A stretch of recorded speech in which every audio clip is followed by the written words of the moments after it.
The following content is provided under a Creative Commons license. Your support will help MIT OpenCourseware continue to offer high-quality educational resources for free. To make a donation or view additional materials from hundreds of MIT courses, visit MIT OpenCourseware at ocw.mit.edu.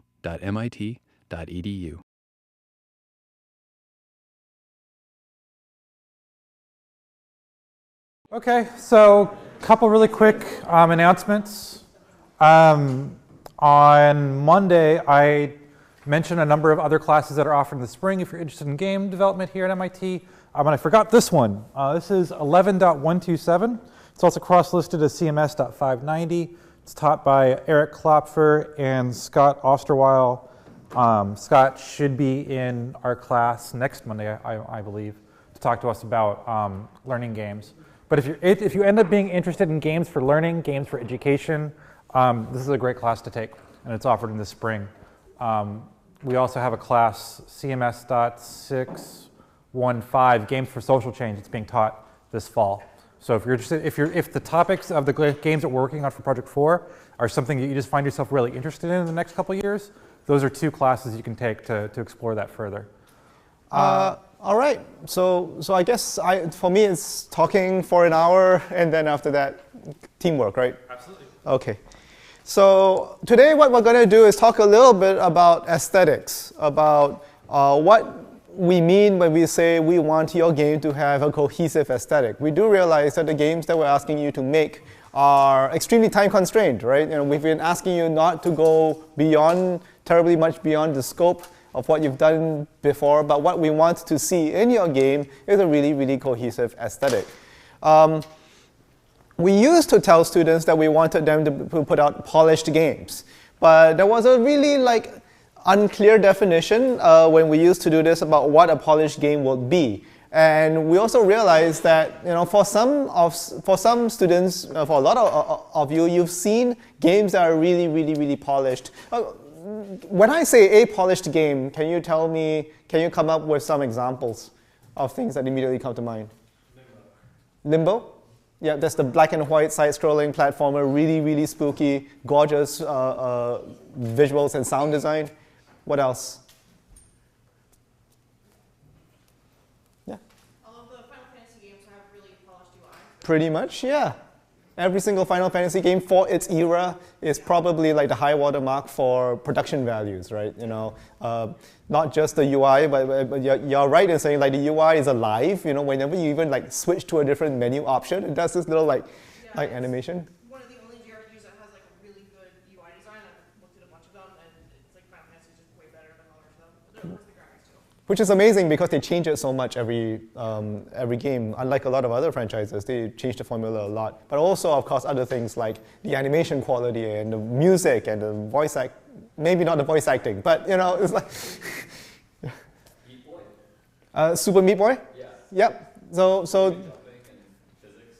Yeah, it's for folks who haven't played this game. It's a really punishing game, but it makes it super easy for you to try again. In fact, there's a single frame between you dying and you starting the game again, and it goes right off. A game built by two people, by the way.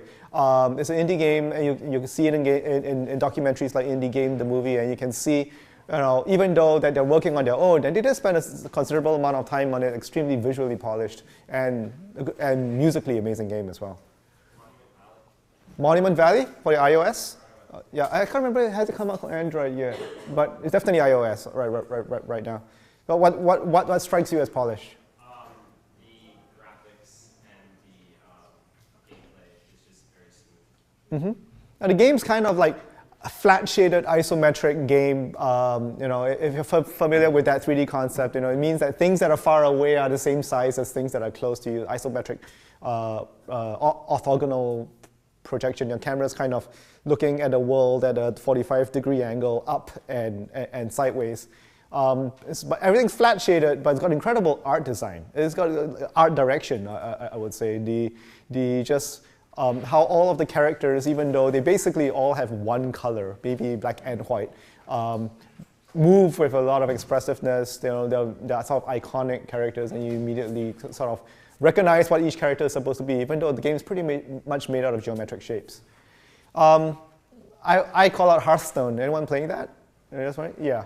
You know, it's like just every little bit of movement that the screen does as soon as your finger touches that screen is amazing. Even little like silly things like when you are looking for a match and you see like all the other people who you could have been matched against, and then of course always selects the perfect match for you. It's a ridiculous little UI thing, but it sort of gets you in the mood. And of course there's like music and stuff for what's really, you know, a card game, a collectible card game, right? What I'd like to do right now is play through a game that I feel has a coherent aesthetic, but maybe you wouldn't necessarily call it polished. But it gives you a little bit closer to what we're looking at because it might be a little bit more feasible for this class. So who hasn't played Sissy's Magical Ponycorn Adventure yet? Who would like to, actually? all the hands, but come on down. Yeah, you. Yeah. Okay.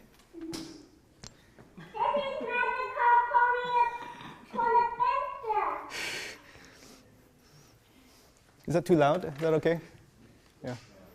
You can use. My name's Sissy, and I think I love ponycorn. They're the best thing in the world because they love pony and unicorn. That's ponycorn! I don't have any ponycorns right now, so I'm gonna go get some. Come with me, it's my magical ponycorn adventure. I can go to Rainbow Top, visit new places. That's not a ponycorn. It goes on a toe. That's weird.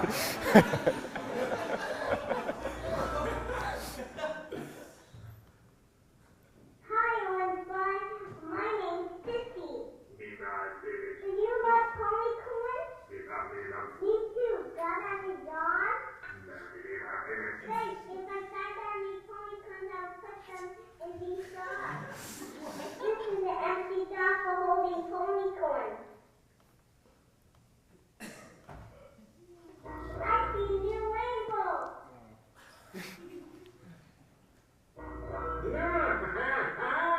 I'm an evil lemon.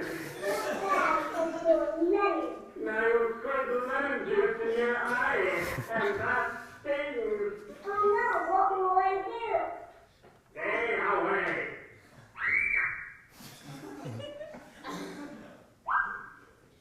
Stay away. I gotta pee. This side does a little girl needing to go get a coconut.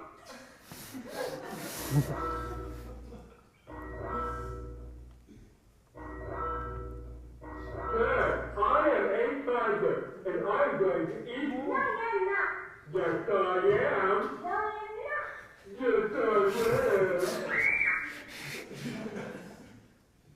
I'm going to eat this ponycorn. I got a coconut.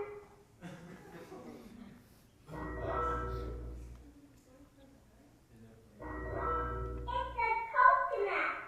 Okay. I'm throwing this coconut at you, lemon. Oh no! Ow, my face! That's what it is for being evil and a lemon. Stay away! Oh. I think you might have broken the game, but that's cool. Oh, jar. Yeah, try. This is the empty dog. I got a green ponycorn. Oh, yeah. I put it in a jar. Okay. All right. So I think everyone gets the idea of the game. Thank you so much. Hey, thank you.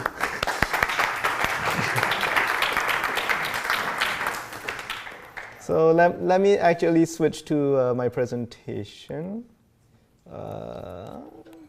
There we go. I'm going to talk a little bit about aesthetics. Now, you know, what about that game seemed off? Let's start with what in that game seems out of place?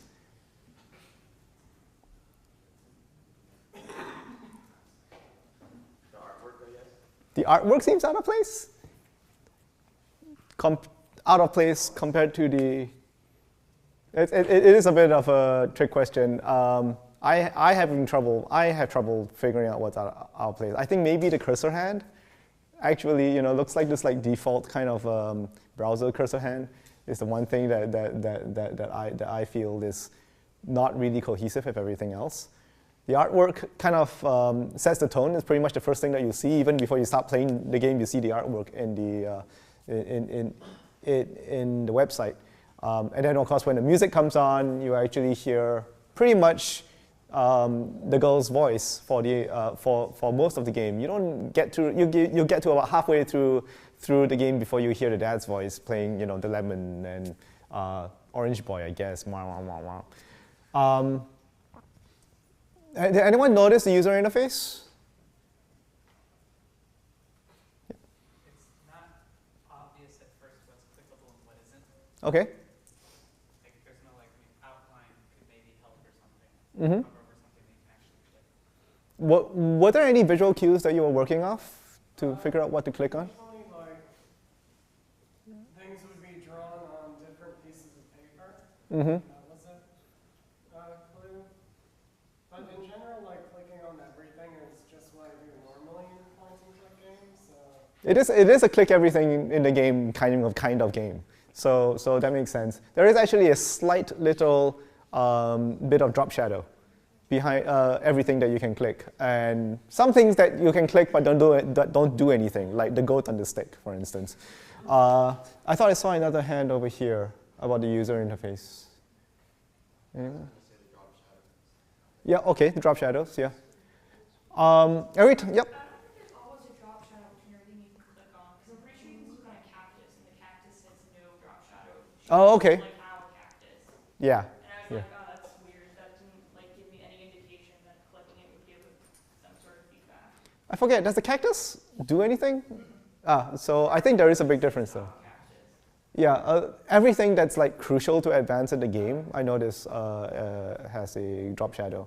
But yeah, if you click everywhere in the world, if it looks like something that might stand out from the blank sheet of paper, it should respond, right? So even though the cactus is not sort of a crucial piece of the plot, such as it is something that a player might reasonably expect to be able to click on and do something, and yeah, you get pricked by it. She says, "Ow!" There's some voice, and there's a little bit of payoff on that. Every time he clicks, there's a little blue crayon circle that sort of emanates from where you're clicking. So there's another little typical UI feedback of all right, you clicked on this thing and we're acknowledging your mouse click, but we're going to do it in a way that sort of works with the rest of the art style. I think something else that also stands out a little bit is let me see if I go back to the game. Oh, I closed it, didn't I? Okay, all right.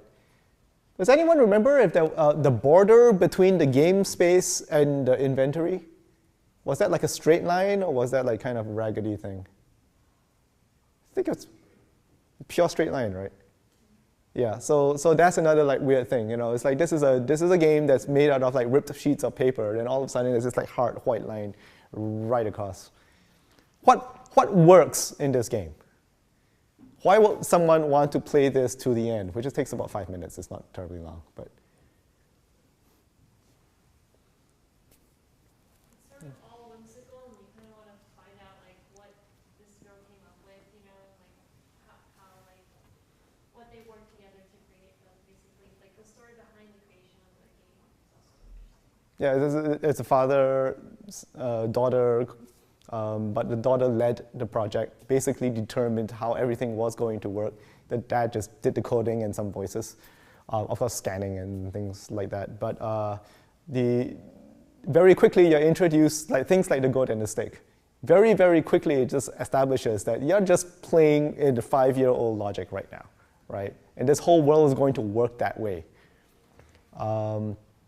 The fact that it's narrated largely by this character who has an opening cutscene actually is just I'm Sissy and I freaking love ponycons, and then explains what a ponycon is, and then and you don't actually get to see one until pretty far into the game, but as soon as you're told yes, that lump of green is a ponycorn, You know, it's a pony with a unicorn horn at the end. It's like, okay, all right, that's a ponycorn, that's something I want. And you already, at that point of time, you already know you're supposed to put them in jars. So,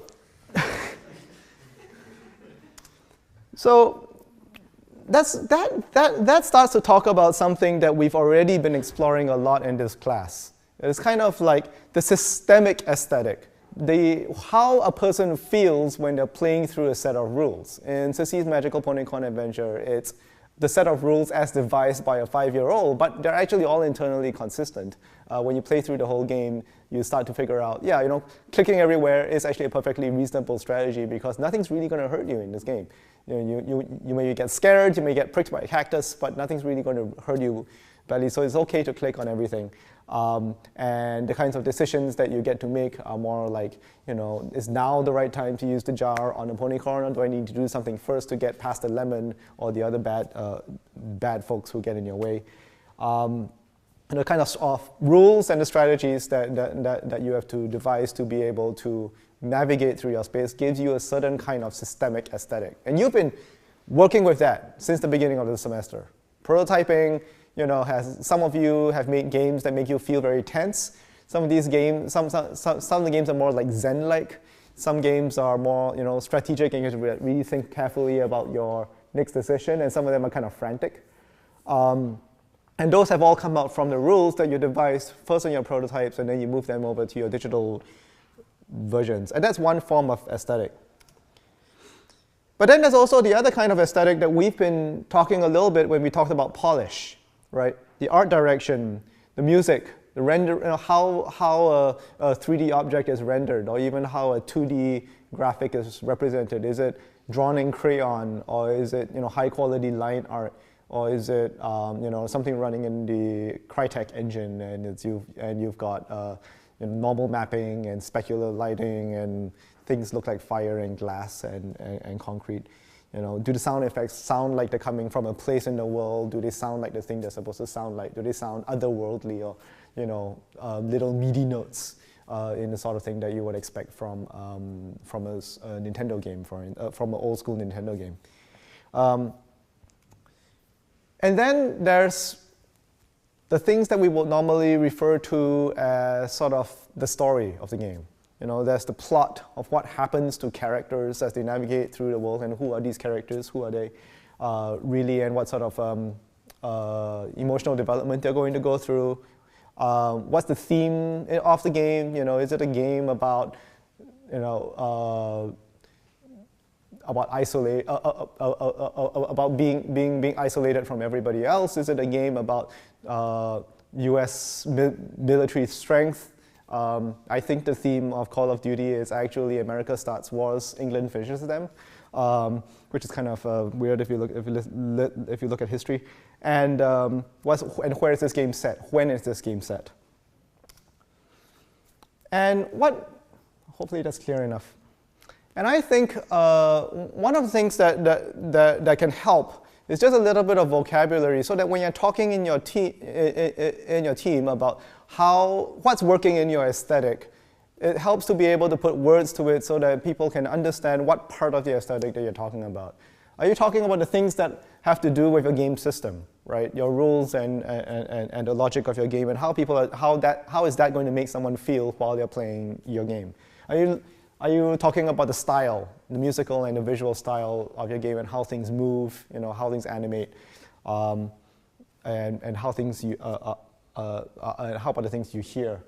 Or are you talking more about the fictional elements, what's going on, you know, in this sort of storyline? All these three things are going to work together to create the aesthetic of your game. And all these things need to work together for your final project. So I want you to be thinking very, very hard about what's the fiction of the games that you're creating. Is it being set in a, you know, real world actual city, an actual named city? Is it kind of like an abstraction of a city in a certain part of the world? Is it not a city at all? Maybe you're playing as the whole world. Maybe you're playing as a completely different planet, you know, and you're trying to get through your learning that way. Is it about a family? Is it about an individual? Is it about an entire town council or something like that? Style is something that you have to leverage in order to take advantage of whatever strengths you happen to have in your team. If you have really good artists or really good musicians, you can take advantage of that. But you don't want to do anything that's going to sort of show the assets that you don't have a lot of control over as being poor. You want everything to be kind of like sort of a matching even standard. So for instance, if you did a game that has mostly that has mostly pixelated 8-bit style graphics, and all of a sudden this like vector art shape comes in, you better have a really good reason for that thing to be in. Or photograph like shows up in your game or something like that. You better have a really good reason why you're throwing in two very different visual styles in there. You can make it work, but you need to be able to think very, very hard about how you're going to make that work. Even things like what your cursor is going to be. And of course, how's that going to work with your system, right? If your game is about a dire situation, you know, floods are coming in or something like that, there's an epidemic, and you put everything in a kind of like nice, sunny, tropical, everyone's at the beach kind of a setting. Well, you can sort of do this like weird subversive thing, but then you have to be very, very conscious. It might be a little bit easier for you to just use a visual that actually supports the kind of gameplay that your game actually has. If the game's about feeling tense, use visuals that also communicate this sense of feeling tense. You know, there are games like, how many of you played Tropico? Okay, a couple of hands out there. How about SimCity? Who's played SimCity? Okay, a few more hands. So what's the difference between Tropico and SimCity from someone who's played Tropico? Yeah, go for it. The flavor is completely different. The what? The flavor, like that, like it's in Tropico, it's like overall, it's kind of like very like Caribbean, Hispanic sort of like. There's a tropical sort of equatorial setting as opposed to SimCity, which is this like very, very urban, you know, probably temperate climate. In one game, you're the mayor. In another game, you're set up as a dictator. You know, and the kinds of things that you do in Tropico are, you know, supposedly things that are very similar to SimCity, like building and zoning and constructing up your little island. But then at the same time, you also, you know, have to do sort of dictatorial, you know, quashing your resistance kind of thing, which you don't usually do in SimCity. But it's set in this kind of like very idyllic, tropical, sunny environment. And the developers of that game are usually trying to play that for laughs, right? You know, it's like, yeah, you're a dictator, but you're not really that evil compared to some of the real atrocities that you've seen in tropical dictatorships in the real world. And so they're trying to use the visuals to get across that you're kind of this comic dictator. I can certainly imagine a game that's a lot more about, you know, real dictators of small island nations, and that will probably be a lot more.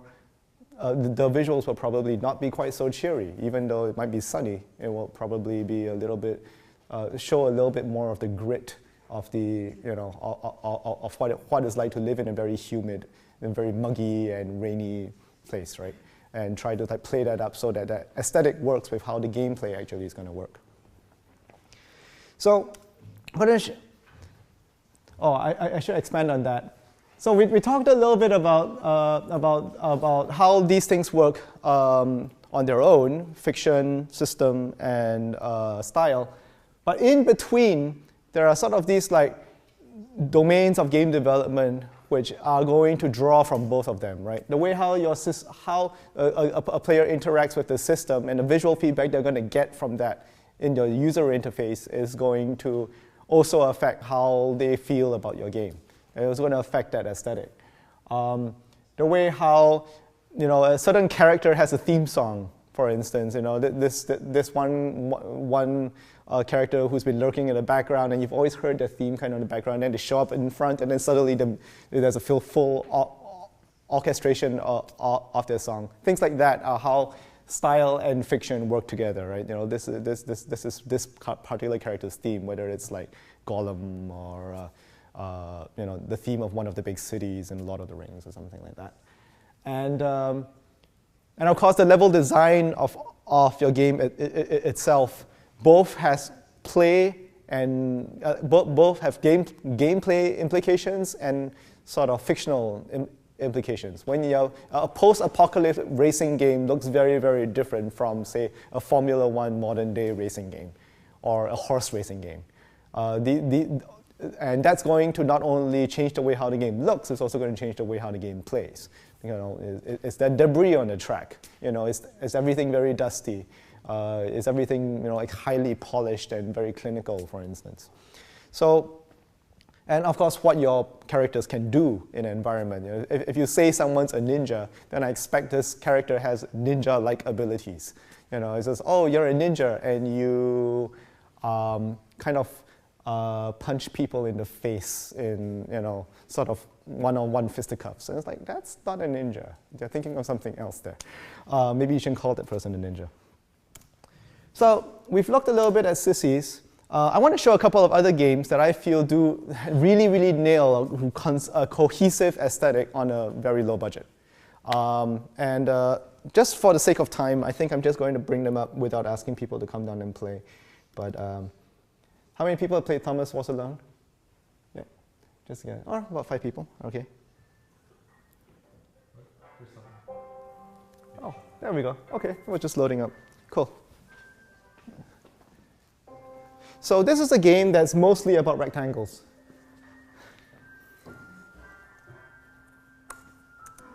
There we go.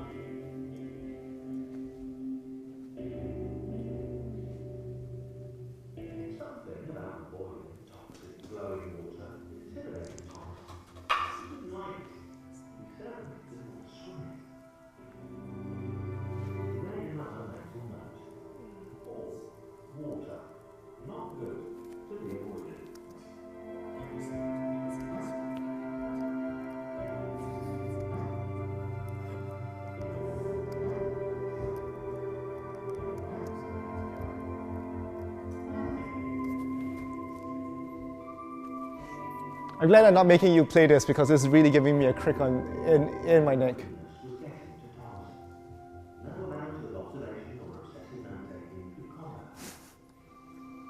Okay, I'd like to show you a little bit more, but I find the contrast on that screen is a little bit too low to actually see what the level is like. But it's pretty much all geometric objects. They're not all at right angles. Not everything in the game is a rectangle. And you saw some of the water was, you know, kind of had some texture to it. But it's pretty much all flat shaded polygons. The majority of the game is all flat shaded polygons. What in that very brief clip that you saw gives you a sense of what the developer of the game wanted you to feel about the game? What were some of the elements? What were some things that were working in that game?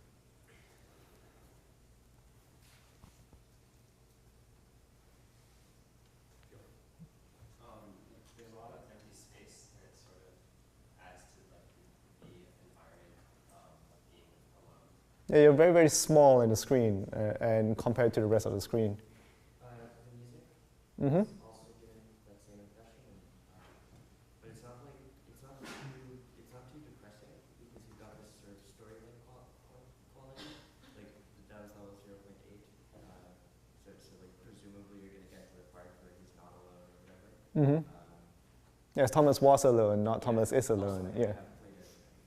No, this is you are making some very logical assumptions about this game, which are actually entirely true about this game. Eventually, you find other cubes, rectangles actually. All right, and so that's the way how the music works to sort of set the tone of, yeah, it's kind of melancholy, but not completely depressing. You've got a bit of a beat. What else? Can't remember if you mentioned the voice acting, but what's that doing to the game?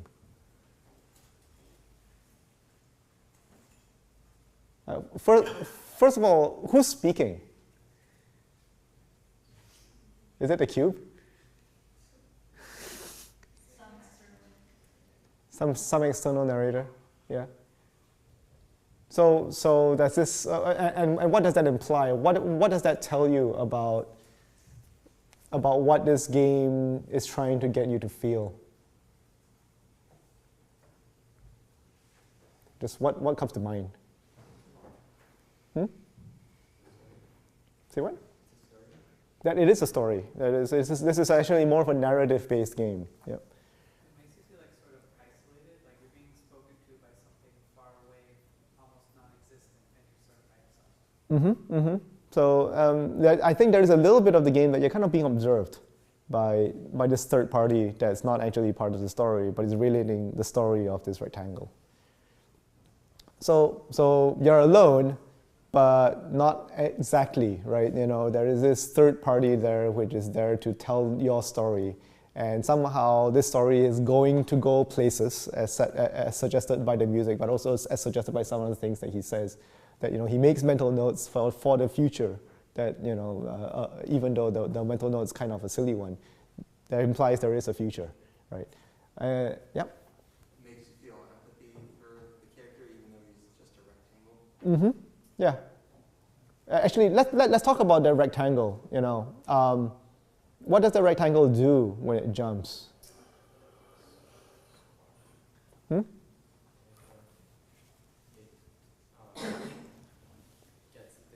Yeah, I guess those squash and stretch animation there, right? You know, it's like for something that's really just 4 right angles, it's actually remarkably expressive when it actually does a single jump. So it gives you this sense that this thing is not an inanimate geometric object. This thing's alive. You know, this is an organic square or rectangle. Okay, so we've gone through a couple of ways how this game achieves its sort of aesthetic quality. Let me see what my next slide was going to be.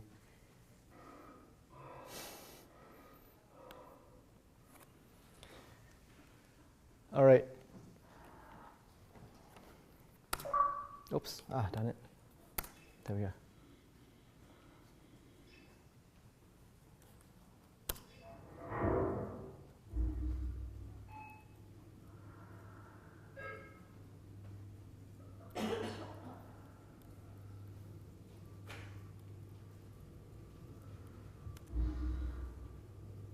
I'm hitting the space bar when, whenever you see it, like a big circle radiate, that's me hitting the space bar.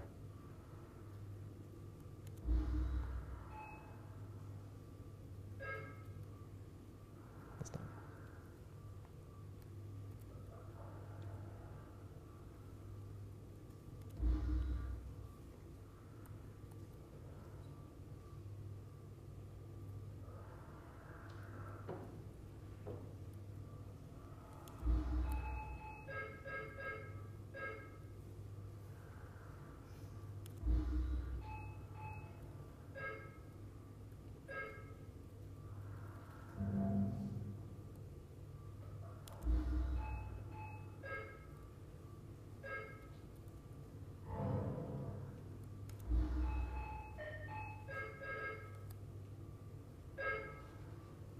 What does that even say? Oh, geez, okay.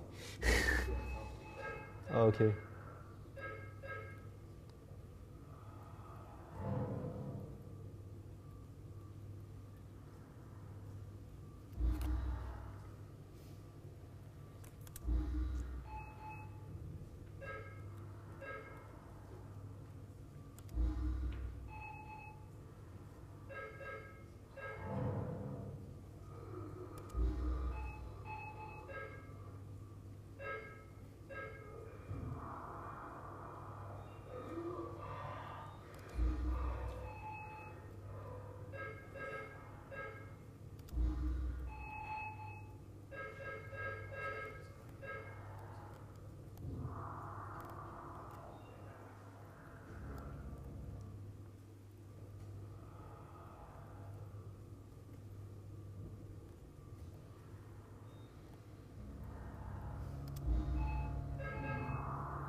Okay, so I'm going to quit that game. So let's talk a little bit about that. What's first impressions?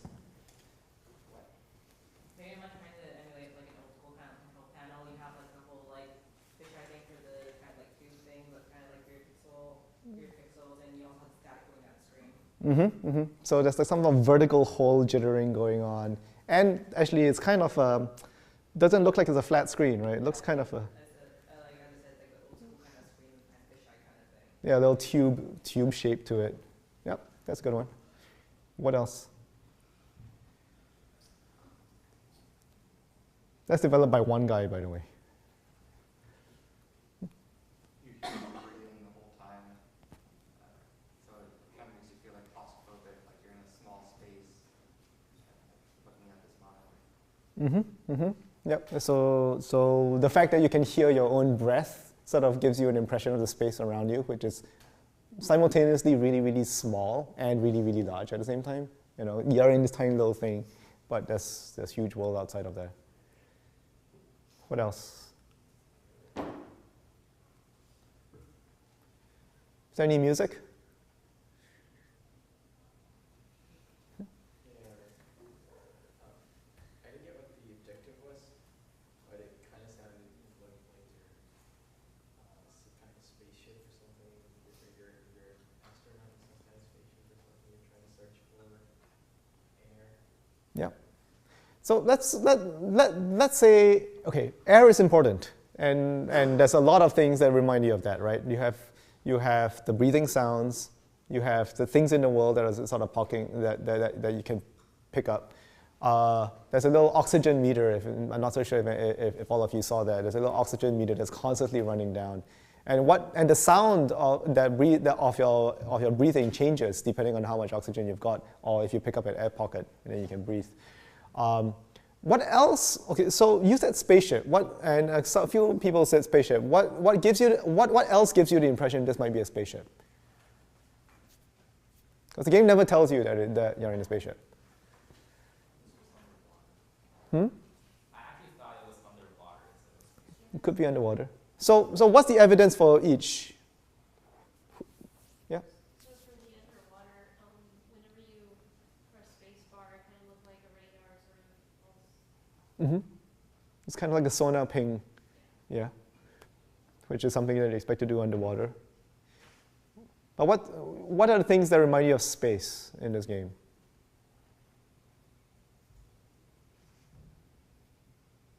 I would argue that. Oh, yeah.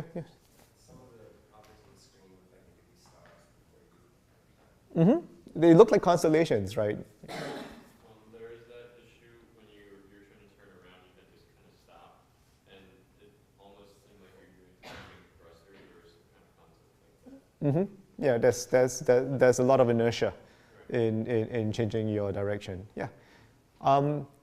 Apparently there is an answer on whether it's space or underwater. I don't actually know the answer to that one.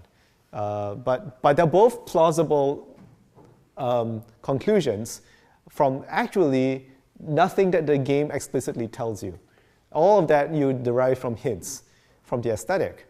But because the game kind of works together really, really well on the game mechanics of running out of air and the visual representation of having this old school monitor, as well as the sound of you breathing and everything that you kind of like know about what it's like to be in a situation where air is important, which implies you're certainly not walking around on the ground somewhere, right? Or if you are, you might be on a different planet or something. And what you know about inertia gives you this impression, this very, very deep kind of world that you can sort of like make theories about and imagine where you might be without the game actually having to tell you any of that. So that's a game where I feel is really, really successful in getting that across.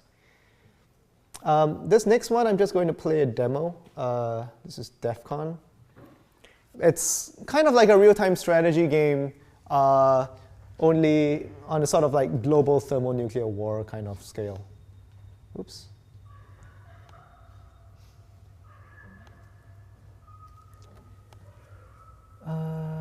Screen, here we go.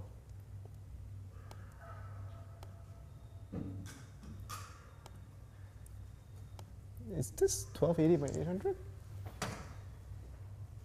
I think my screen resolution changed on me. Yeah, when I tried to fix that problem earlier. The screen resolution changed on me. That doesn't matter. I'll switch it to something else. We'll say this is fine. So I'm just going to play a demo. This is just the game that you see. This is as if the game is just playing against itself, AI versus AI. If anyone have seen, how many of you have seen War Games? Okay, wow. Okay, this is Matthew Broderick. Is that right? This is very much inspired by that. And the idea, of course, actually, I'm not going to tell you that beyond what I just said. I want you to start calling out things that sort of work aesthetically about this game. I'm going to move the camera around too.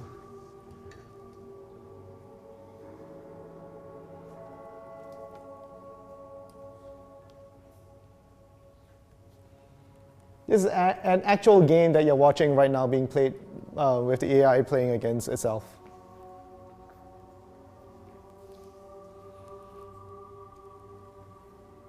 You just call out stuff that strikes you about this game. The typeface is like very nicely apocalyptic, like all angles, and I don't really know how to explain it, but it feels good. It's stark, if nothing else. There's a certain amount of brutishness about it, but also very technological. It's not just like, hewn out of rock. It's not that kind of brutishness. It's technological, but it looks very old school. Mm-hmm. It's very much like a radar story. Yeah, not necessarily not necessarily even year 2000, right? This seems like a much older aesthetic. Something from the 80s, maybe, Cold War.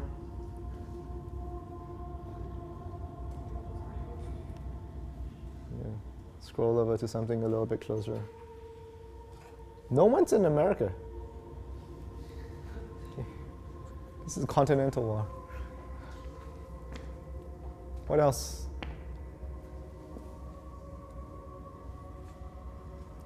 Which song is this? Anyone recognize the music? Does anybody hear anything other than music?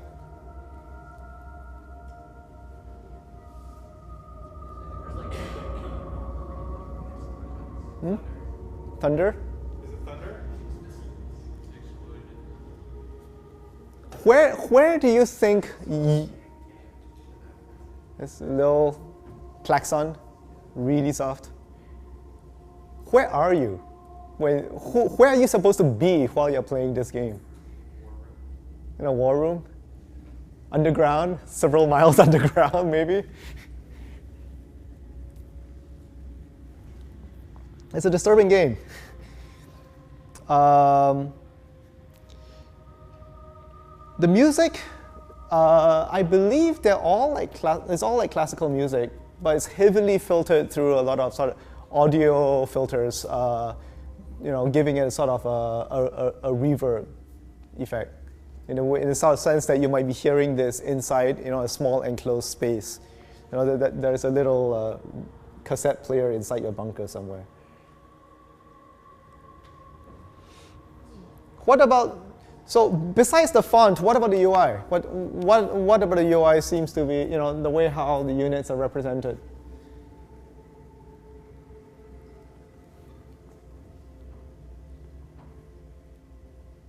Like those ships, are those ships life-size?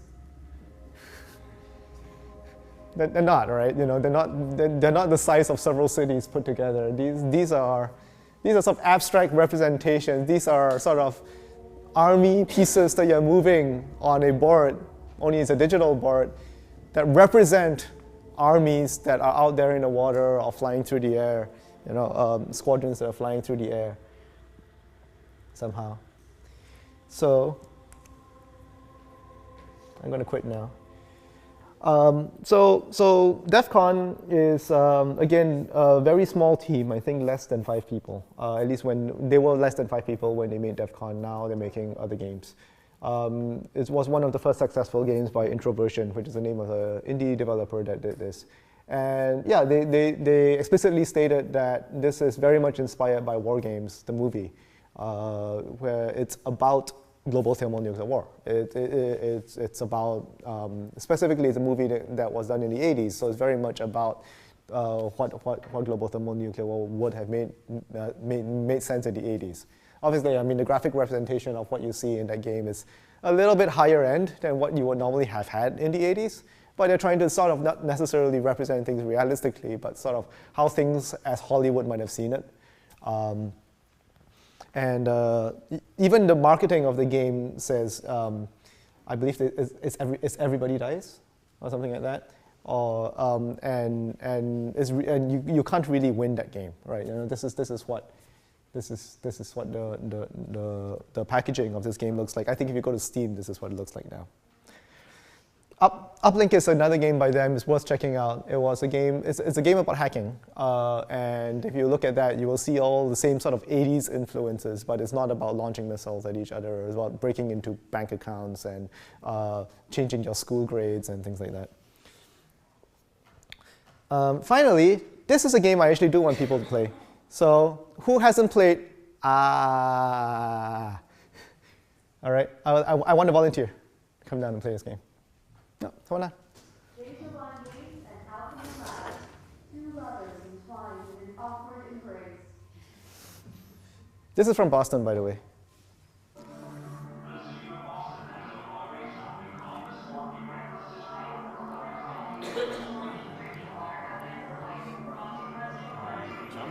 Go for it.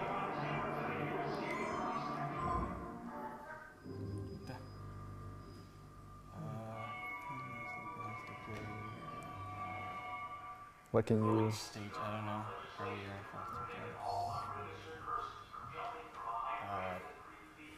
Yep. Oh, hit unlock. Oh. Oh, fine. Just try. Okay. Oh, No. that one? Try it. Yeah. Okay. Yeah, yeah. that one can play. Okay. So the basic idea of this game is it's a base jumping simulator. So you use WASD to like jump off the side of a building and then just fall. Try not to hit anything.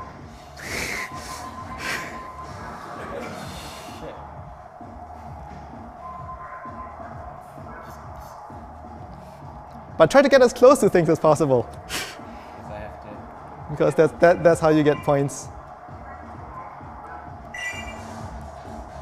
Oh, something happened to the sound there.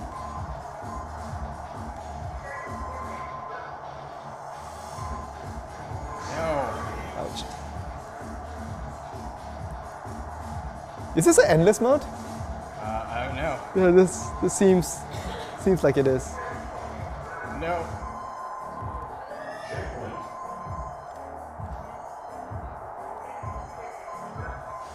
Alright. Controls are really Okay. hard.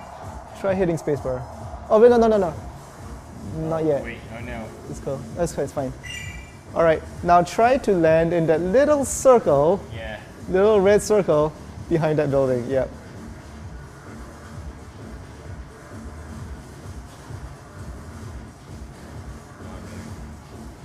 Okay. Come on. Yep. Try landing there. You did it. Okay.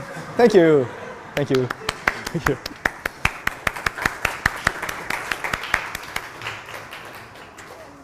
Okay, I'm going to turn the volume down. What's working for this game's aesthetic? Did I see a hand? Yeah, right there. We're all really used to games with like cylindrical coordinates for the camera, and this game appeared to have it be the case that as you look down, one can rotate your camera, so it really felt like you were looking straight down because we're very used to those cylindrical coordinates. Mm-hmm. Yeah, this is a game that uses sort of WASD first-person controls. Only you're not, First of all, you're not carrying a gun and looking around like that. You're pretty much doing this for the entire game. So you're always kind of like rotating around your center.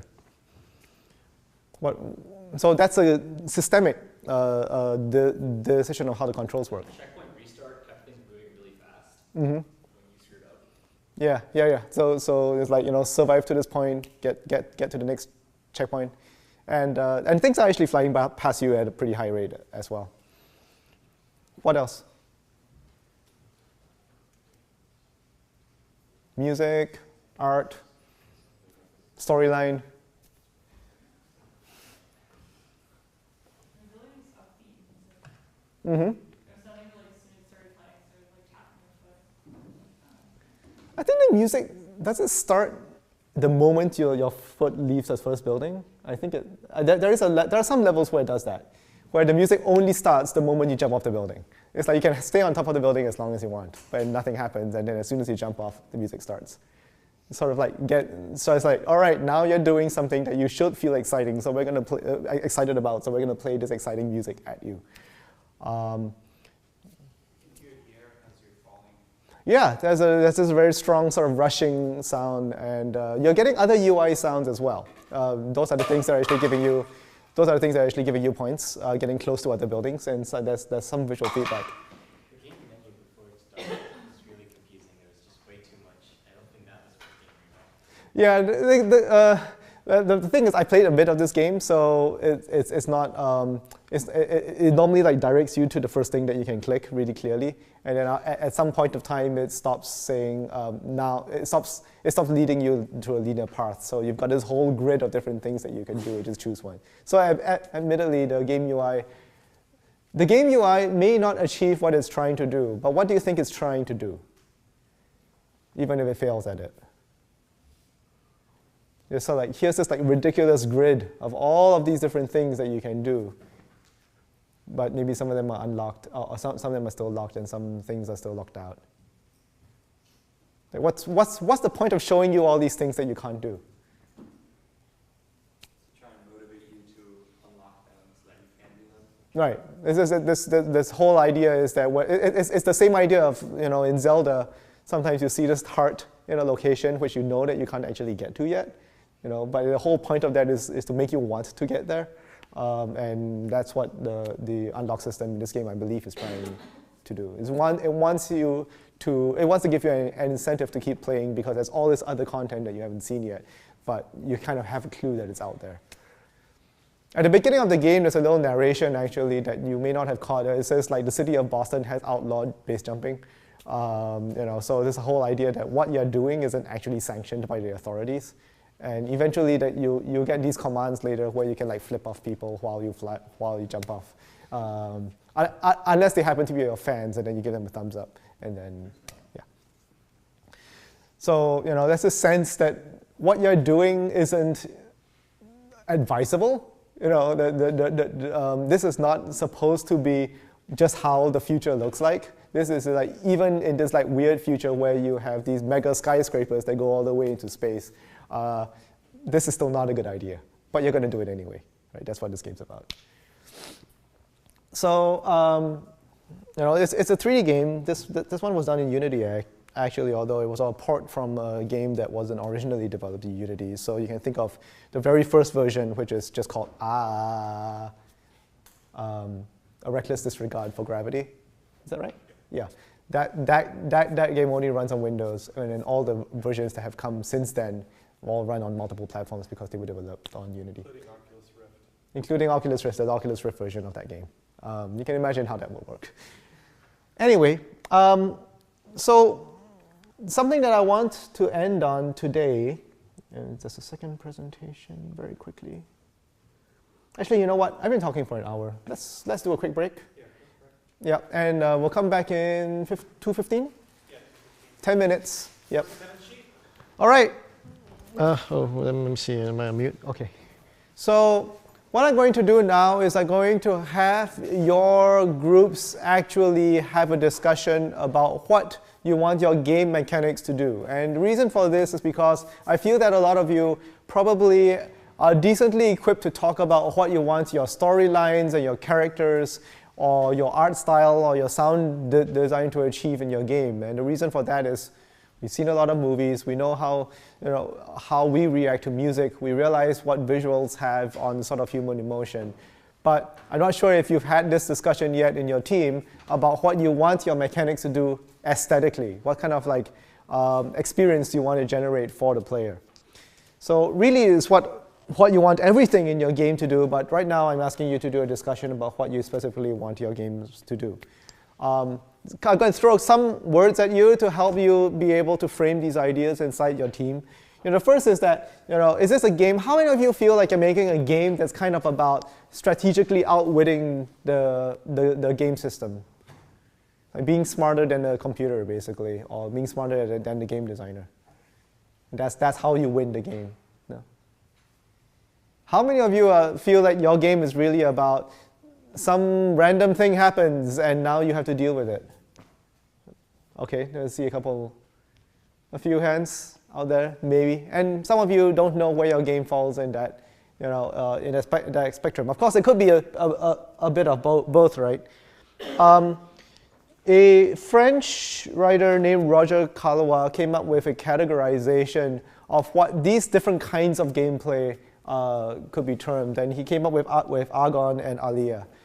Alia, some of you, if you've ever studied Latin or Roman history or anything, might recognize it from Alia Jacta Est, which is, the die is cast. So the word comes from dice, and it sort of represents games of chance. As Agon is a little bit more about conflict. It's about, usually, person versus person conflict, but in case of games, it's just kind of like competitive contests of skill. Basically, how well can you deal with this challenge that's put in front of you. Caillois goes on and describes this as this is sort of ludus. This is the ludic kind of play where you're sort of playing, they're very specific to what games are all about. There are other forms of play out there in the world that don't necessarily have anything to do with games. So a game isn't required to have one of these things. But for the most part, what Caillois claims is that this is the thing, these kinds of actions are the things that really, really sort of set games apart from other kinds of play. There's Agon and Alia. But then what else is there in play? There's Paella and Illings, which again, words that I don't necessarily expect you to remember, but here are words that might be a little bit easier to recollect. The sense of being someone that you are not. Mimicking something that you might fantasize of being, or that you're being asked to perform. Are you a person on run from the zombies? Are you a military soldier? Are you, a detective? Are you an assassin, a scoundrel, that sort of thing? You're being asked to play that part. Are you a town hall mayor? Whereas Vertigo, it's about the sort of like the physical sensation of playing the game. And when it comes to digital games, usually that's one of the things that digital games have like the biggest problem, unless you're doing something like Dance Dance Revolution, where you're actually having to play the game as a full body or a Kinect thing. But even games like we were describing a game that's very much trying to give you this sense of physical motion, right? So they're trying to sort of conjure up this sort of bodily freedom, even if that freedom may necessarily mean a loss of control, to sort of give you a pleasurable experience. And you get that in other kinds of play. How many of you played that game where you go around a baseball bat with your head down, and then you have to walk? No one does this? That's my favorite game. Okay, yeah. Yeah, you get yourself as dizzy as you can. Sometimes you look up and you spin, sometimes you look down and you spin. And then you try to make your way across to the other side of the finishing line. And that's like literal vertigo, right? So we've got like these different kinds of sensations that this one theorist has already described. They're probably not everything that games that can possibly do. But they're kind of, in one way of describing it, kinds of fun. There is the sort of competitive skill, test of skill. There is the, does fortune favor you today? You know, are you feeling lucky right now? Do you want to press your luck? Do you get to be somebody else and live through that experience, or do you just get to be in a sort of physical situation that you haven't been? These are all different things that your game mechanics can achieve. What I'd like to describe is like the stuff on the right is like the stuff that sort of puts you into the moment. This is sort of like spontaneously, where you're being asked to spontaneously react. You know, can you think like a mayor of a city or a president or a monarch? You know, can you react in a way as if buildings were flying towards you in 200 miles per hour? Whereas everything on the right is what we typically described as the structure of the games. You've been experimenting with this in your prototypes since day one. But there's also kind of like the differences between the decisions that you get to make and the things that kind of just happen to you and you get to react. So, you know, I like to describe the stuff at the bottom as kind of fate, right? This is the fate that you have. Buildings are going to fly into your face, and you kind of need to be able to then make decisions to be able to just deal with that reality. Or fate being, well, the dice is going to show what it does. But the test of skill is the part where you get to decide what you're going to do, given that you know the odds and that you know what kind of actions that you can take. So right now in your teams, what I'd like you to do is actually have a discussion about, given your prototypes that you've developed so far. I don't think we're not doing a test today. We're doing tests on Monday, right? So what do you want your prototype on Monday to try to achieve? It could be any combination of this. It could be all of it. But I would like you to have that discussion in your team, just maybe 15 minutes. Yeah, that's plenty of time. And then what we're going to do is just do a very quick report back about where you think your team, just one person from each team will come down and tell us what are the things that you think you want your game mechanics to achieve in your prototype on Monday. Okay? 15 minutes, that will get us to basically about 2:40. All right, so go right ahead. I'll just leave that up.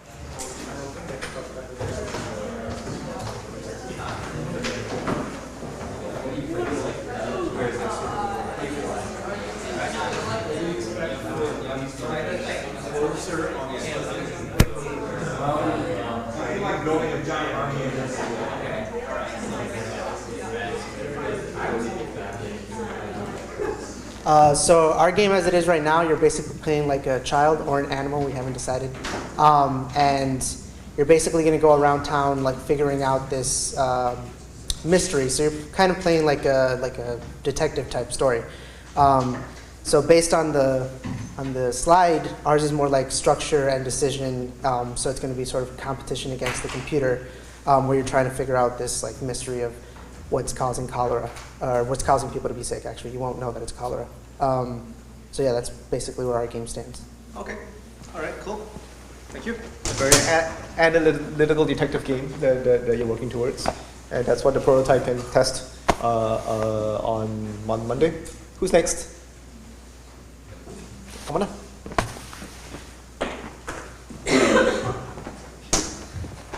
Hi, we're Snap. So we're planning on making a very competition-heavy game because you're going to be playing with a bunch of other people. So for Monday, we want to have that competition structure in place so that we can see how it works. We're also adding a little bit more fiction to Snap, which was very abstract. And so we're going to later on test how that works out. But for now, it's just really going to be the basic competition of the game that you played. Okay, all right, thank you. Yep.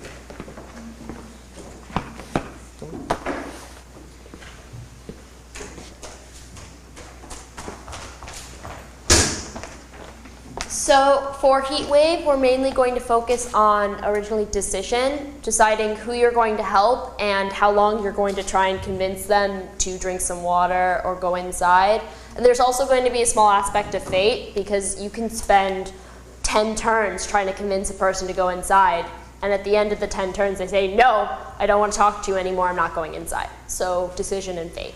Okay. Cool. Thank you.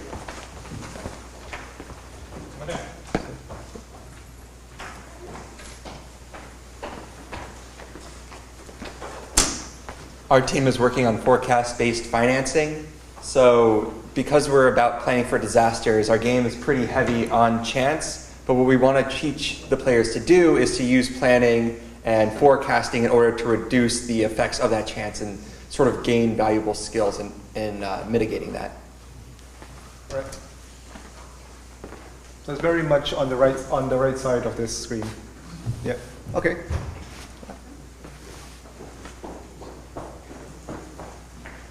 Hi, so we're the other Colorado group, and we decided to create a simulation-based game where there are many villages and they have their own sort of water source. And we have cholera as sort of like some sort of like entity that can sort of spread from village to water to other villages. And pretty much every village has their own population. They have their own infection rate. And what you are pretty much some sort of person who really like has a lot of power and wants to fix this cholera outbreak. So this game focuses a lot on decision making because you have many different ways to try to fix this problem, either short term, using like simple purification systems to long-term like waste management. But this game will also have a lot of chance because obviously these things aren't 100% like efficient. There's going to be some failure rates, there's going to be some breakdowns. What we want to focus on right now is to make sure that we can get our villages to have their own sort of like parameters, make sure that the cholera, we have some way of representing cholera and how they spread to like all the other villages. Okay. Cool, thank you. Was that all the teams, or was there one more? That's pretty much it. Okay, just a quick thing. So, a couple of thoughts. One thing that you should be trying to figure out as you work on your prototypes is to what extent is the decision making, which came up with a lot of the different groups, going to be reacting to things that you hadn't anticipated versus crafting a long-term plan, right? The stuff that you deal with on the short term is going to go very heavy on this side, and it's going to play a very big part in making someone feel like the kind of person that you want to feel, whether you're a big decision maker or an individual on the ground. The long-term plan part of it is really more gamey. You're really thinking more as someone who's playing the game rather than someone who's actually living the game. And you can also decide that's more what you want people to be going for, especially games that have to deal a lot with planning for chance.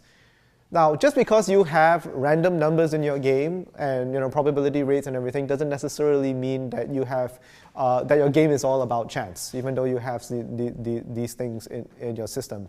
Because if what chance in your game really means is that there is a certain rate at which certain things are going to happen, then really that's just a rate. That's something that you can plan for. You can just expect, every 10 turns, you're going to get 3 outbreaks. That's how the number's going to break down, even though you don't know exactly when those outbreaks are going to be.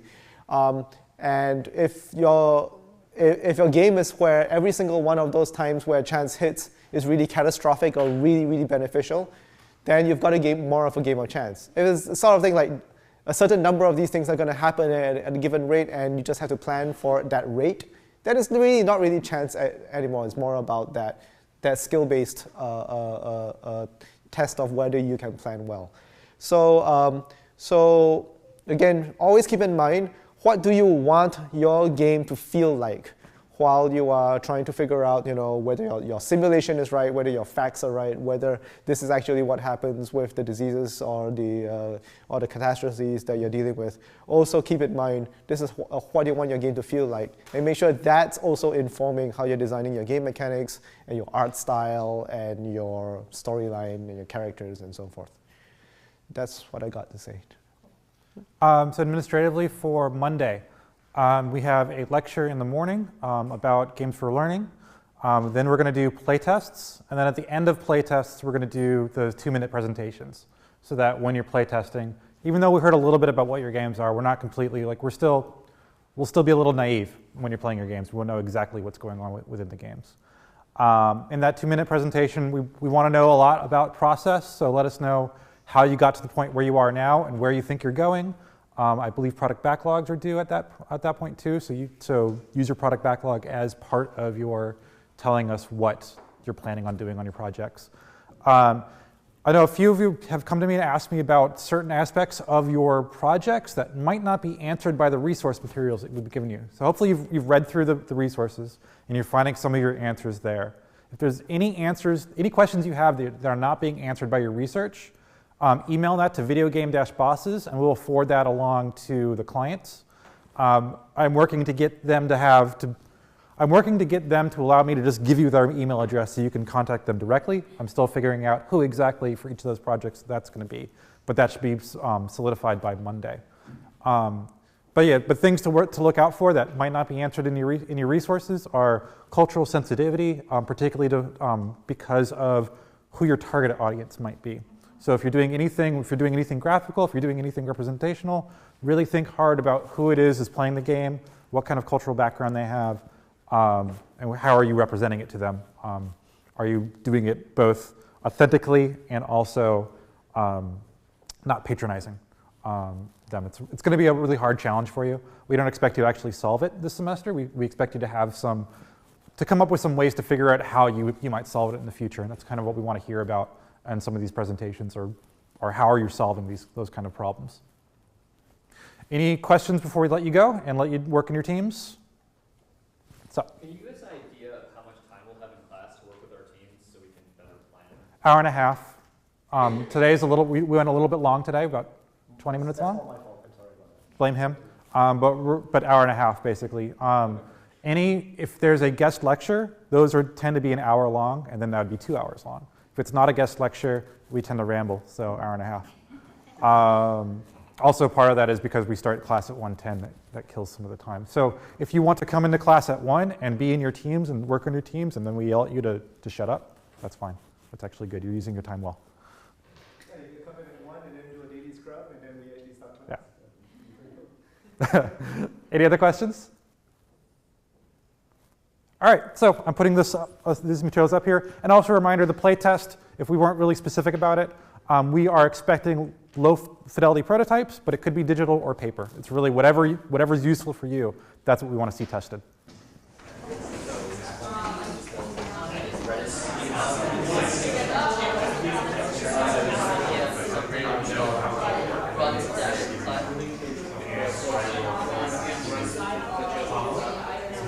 Good job.